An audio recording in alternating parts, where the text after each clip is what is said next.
Hey guys, in this short video we're going to talk very briefly on how we can take a scale and make that into something that sounds more like a solo, an improvised solo. Okay, so there's going to be 5 steps in this video. Now each step is designed that you don't move on to the next one until you're really comfortable and confident with that step. Okay, so you can do this with any scale, but today I'm going to be working with an E minor pentatonic scale. So I'm going to bring that one up on screen for you now.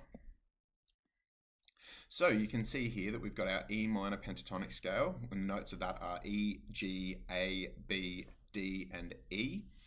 And I've got that there as step 1, just going up and down the scale like this.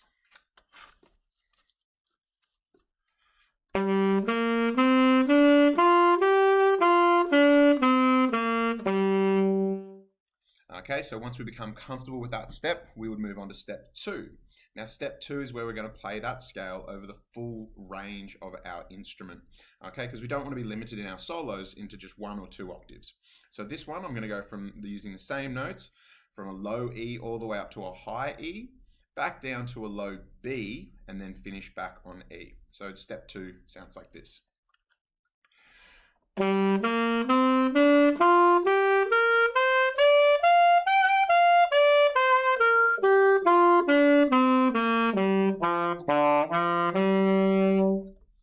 Okay, so that one's very straightforward as well. But again, become really comfortable, especially on some of those lower notes and the higher notes, because we do want to use those in our soloing as well.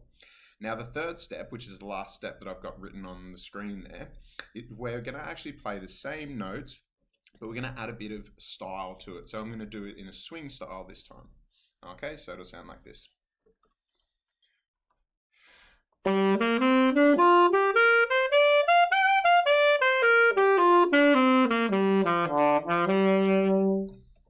Okay, so we can start to move through that scale with a bit of style, however kind of suits what song we're soloing in. Okay, now the next step, step 4, I don't have written down because this is where we're going to start to get a bit creative with it. We're going to use those same notes and we're still going to move up and down through that scale, but we're going to start changing directions at random intervals. Okay, so I might start on that low note, start by going up the scale, but then halfway through change my direction and move through that until I kind of finish my phrase. So step 4, which is moving up and down randomly, is going to sound something like this.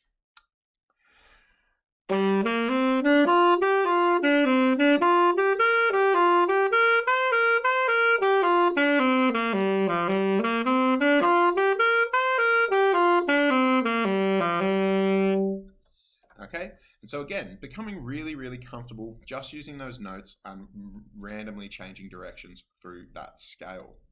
Okay, then step 5 is going to be our last step before we move into soloing.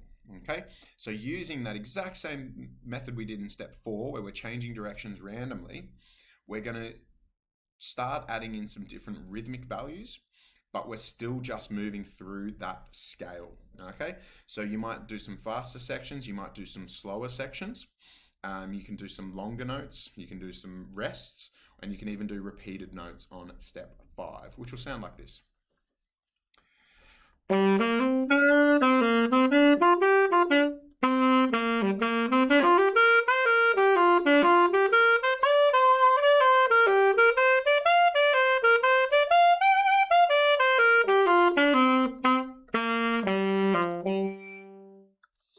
Okay, and so the next step beyond that would just be basically soloing using that scale, which means that you can start to add in some different leaps and start to skip notes.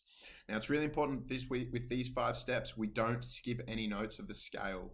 Okay, we would do that in a normal solo, but for this exercise, we aren't going to skip any notes until we become really comfortable with that 5th step, which again, moving randomly through the scale and changing rhythmic values as we need.